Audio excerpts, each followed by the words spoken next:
बिस्मिल्लाहिर्रहमानिर्रहीम। आज जो टॉपिक हम डिस्कस करेंगे वो है limiting reactant. Limiting reactant basically इसको लिमिटिंग रिएजेंट भी कहते हैं। किसी भी केमिकल रिएक्शन में आमतौर पर एक से ज़्यादा रिएक्टेंट यूज़ होते हैं और उनमें से एक रिएक्टेंट या अगर तीन रिएक्टेंट हैं तब भी उनमें से एक रिएक्टेंट को लिमिटिंग रिएक्टेंट कहते हैं। अब लिमिटिंग रिएक्टेंट क्या होता है इसको अंडरस्टैंड करने के लिए पहले हम एक डेली लाइफ से एग्जांपल लेते हैं।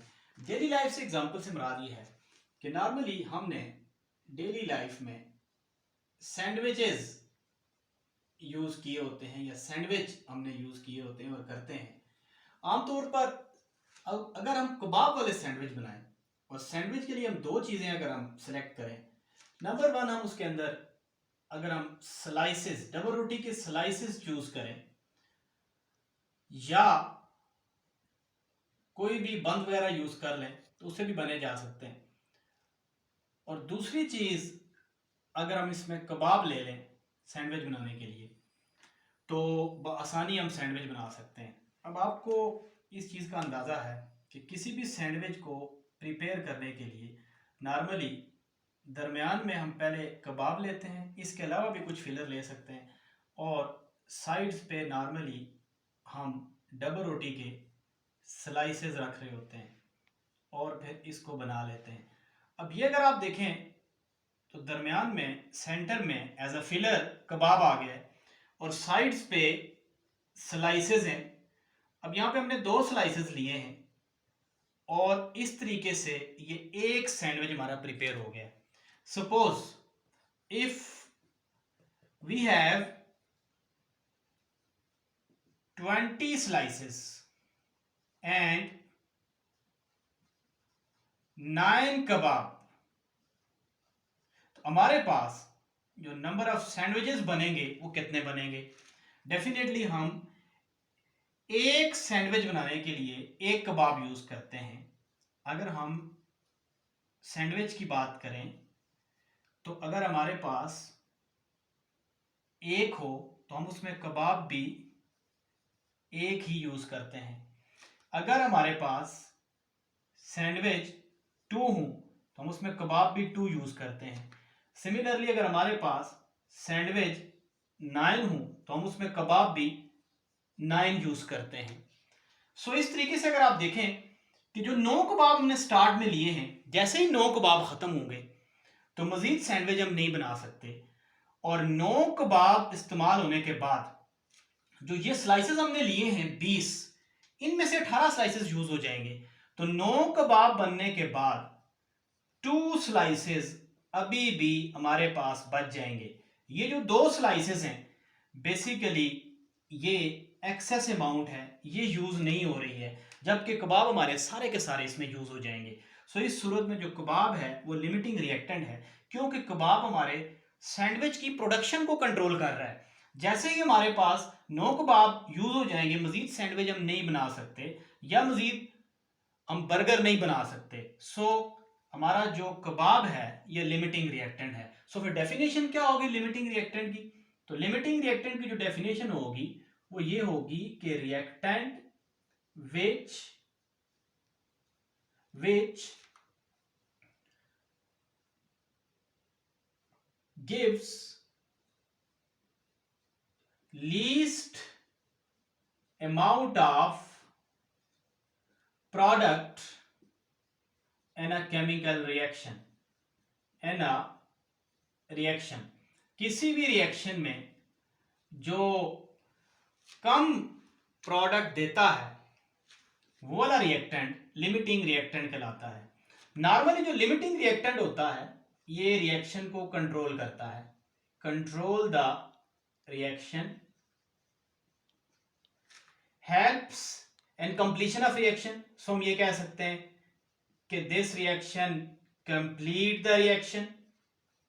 एंड नंबर 3 हम ये भी कह सकते हैं कि limiting reactant in most of the cases में इंडस्ट्रियल रिएक्शन में एक्सपेंसिव होता है, यानी महंगा होता है। तो हम चाहते हैं कि जो हमारी एक्सपेंसिव चीज है वो रिएक्शन को कंट्रोल करे और वो as a by product as a excessive reactant इस्तेमाल ना हो। सो ये तीन चीजें भी लिमिटिंग रिएक्टेंट के साथ हो सकती हैं। सो तीन बातें हमने लिखी हैं यहाँ पे, लेकिन एक्चुअली ये इसकी डेफिनेशन है कि वो रिएक्टेंट जो प्रोडक्ट की अमाउंट को कम से कम दे या दूसरे लफ्जों में रिएक्शन को कंट्रोल करे, ऐसे रिएक्टेंट को हम लिमिटिंग रिएक्टेंट कहते हैं। अब इसकी हम एक एग्जांपल देखते हैं किसी रिएक्शन से। तो किसी रिएक्शन से अगर हम इसकी एग्जांपल देखें तो फॉर एग्जांपल हमारे पास ये एक रिएक्शन है जिसमें हाइड्रोजन रिएक्ट करता है ब्रोमीन के साथ और HBr बनता है। अब ये जो हमारी इक्वेशन है ये बैलेंस इक्वेशन है। इस बैलेंस इक्वेशन में अगर आप देखें तो हमारे पास 1 मोल हाइड्रोजन सपोज हम ले लेते हैं और 1 मोल ब्रोमीन है, इससे 2 मोल HBr बन रहा है। अब सपोज अगर हम इसके 2 मोल्स लें और इसके हम 4 मोल्स लें तो हमारे पास प्रोडक्ट कितना बनेगा। प्रोडक्ट तो बाद में देखते हैं, पहले हम देखते हैं कि इनमें से कौन सा लिमिटिंग रिएक्टेंट है, विच इज लिमिटिंग रिएक्टेंट। सो हम इसका कंपैरिजन करते हैं। अब कंपैरिजन किस तरह करते हैं, सबसे पहले हम क्या करते हैं कि एक आप इनको सेपरेट कर लें कि हाइड्रोजन से HBr कितना बनेगा और ब्रोमीन से HBr कितना बनेगा। अब आप देखें हाइड्रोजन के 1 मोल हैं तो HBr के 2 मोल्स पैदा हो रहे हैं। सिमिलरली ब्रोमीन का अगर 1 मोल है तो HBr के 2 मोल्स पैदा हो रहे हैं। अब आप देखें कि हमें जो गिवन मोल्स हैं हाइड्रोजन के वो 2 हैं, तो 2 मोल से कितने बनेंगे, 2 को आप 2 से मल्टीप्लाई कर देंगे तो कितने मोल्स बनेंगे, 4 मोल्स बनेंगे। सिमिलरली अगर ब्रोमीन के 4 मोल्स हों तो यहां पे हम 4 लिखेंगे और इस 4 को 2 से मल्टीप्लाई कर देंगे तो यहां पे 8 मोल्स बनेंगे। ये 8 मोल्स किसके हैं, ये HBr के हैं। ये जो 4 मोल्स हैं ये किसके हैं, ये भी HBr के हैं। फर्क क्या है, तो फर्क ये है कि ये जो 4 मोल्स हैं ये हाइड्रोजन से बने हैं, जबकि ये जो 8 मोल है ये ब्रोमीन से बने हैं। अब डेफिनेशन पे आ जाते हैं। हमने डेफिनेशन की थी कि रिएक्टेंट जो कि लीस्ट अमाउंट देते हैं किस चीज की, प्रोडक्ट की, वो रिएक्टेंट जो प्रोडक्ट की कम क्वांटिटी देता है, कम प्रोडक्ट देता है, that reactant is called limiting reactant. तो आप देखें कि यहां पे जो कम क्वांटिटी दे रहा है वो कौन दे रहा है, हाइड्रोजन दे रहा है। सो हाइड्रोजन इज लिमिटिंग रिएक्टेंट।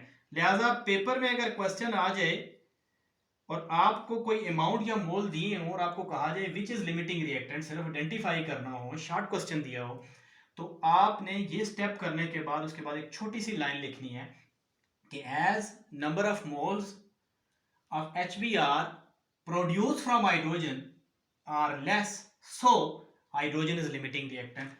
तो पूरी की पूरी आप स्टेटमेंट लिखेंगे। सो यहां पे मैं शॉर्ट लिखता हूं H2 is limiting reactant, H2 is limiting reactant. अब लिमिटिंग रिएक्टेंट को फाइंड आउट करना अगर हो,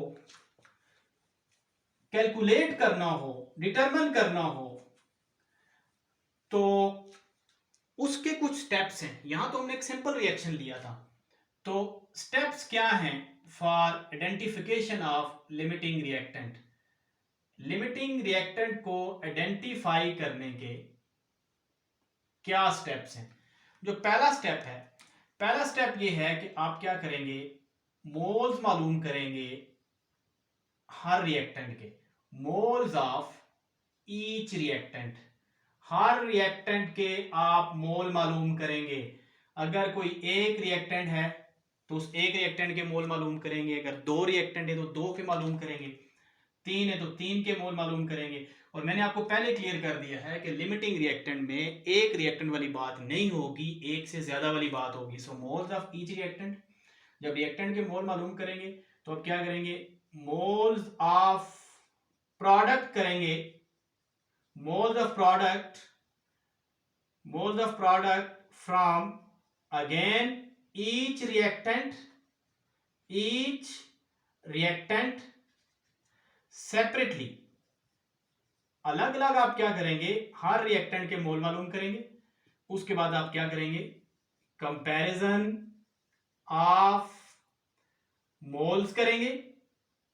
और लास्ट पे आप देखेंगे कि the reactant which give the reactant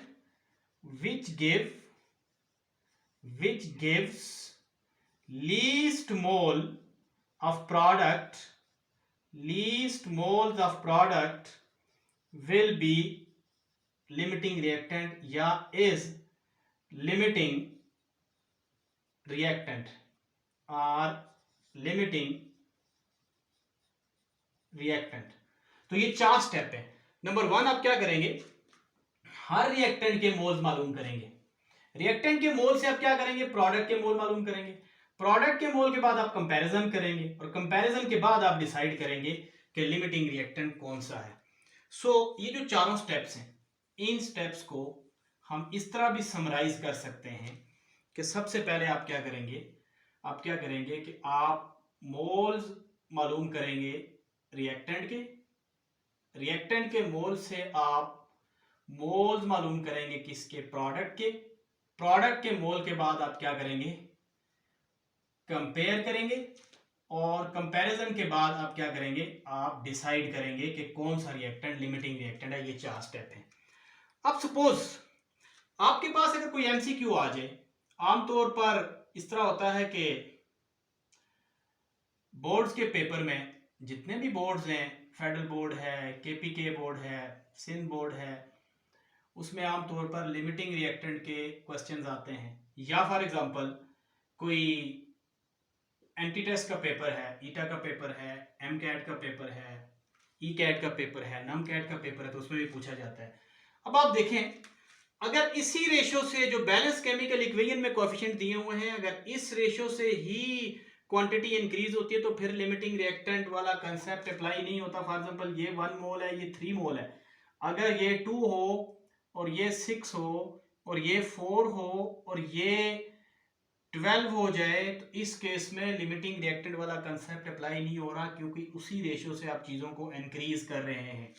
लेकिन अगर इस तरह ना हो, सपोज अगर आपको नाइट्रोजन का 1 मोल दिया हो और हाइड्रोजन के आपको 6 मोल्स दिए हों और आपको कहा जाए विच इज लिमिटिंग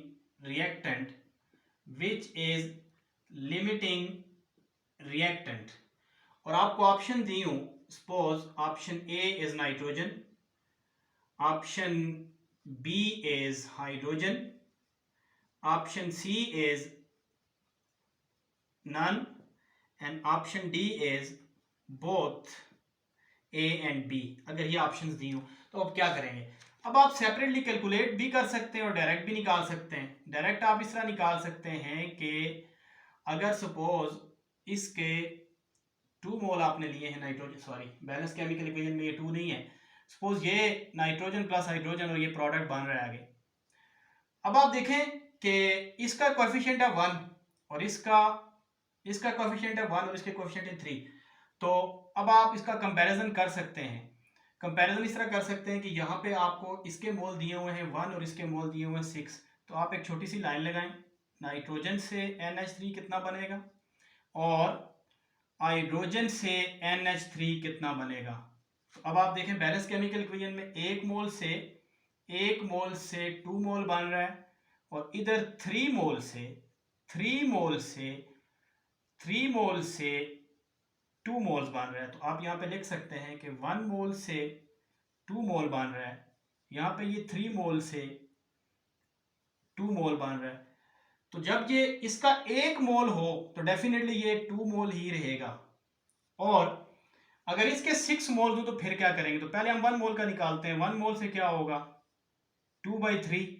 अब 2/3 क्या चीज है, कन्वर्जन फैक्टर। और अगर 6 मोल हो तो क्या होगा, 6 मोल से क्या होगा 2/3 मल्टीप्लाइड बाई 6। तो आप देखें ये यहाँ पे कितने मोल्स बन रहे हैं, तो 4 मोल्स बन रहे हैं। तो आप देख सकते हैं कि आपके हाइड्रोजन से 4 मोल बन रहे हैं और नाइट्रोजन से 2 मोल बन रहे हैं, तो नाइट्रोजन से कम मोल बन रहे हैं, थोड़े मोल बन रहे हैं, इसलिए नाइट्रोजन क्या है, लिमिटिंग रिएक्टेंट है। एक तरीका और भी है कि आपको जो मोल्स दिए हुए हैं वो आप डिवाइड कर लें इक्वेशन के कोएफिशिएंट पे। फॉर एग्जांपल नाइट्रोजन का 1 मोल है तो इसका कोएफिशिएंट भी 1 है, और हाइड्रोजन के 6 मोल्स हैं तो इसका कोएफिशिएंट क्या है, 3। तो आप देख सकते हैं कि इससे इसकी वैल्यू 2 आ रही है, जब इसकी वैल्यू 1 आ रही है। जो वीस्ट वैल्यू होगी वो बेसिकली इंडिकेट करेगा लिमिटिंग रिएक्टेंट को। Thank you very much.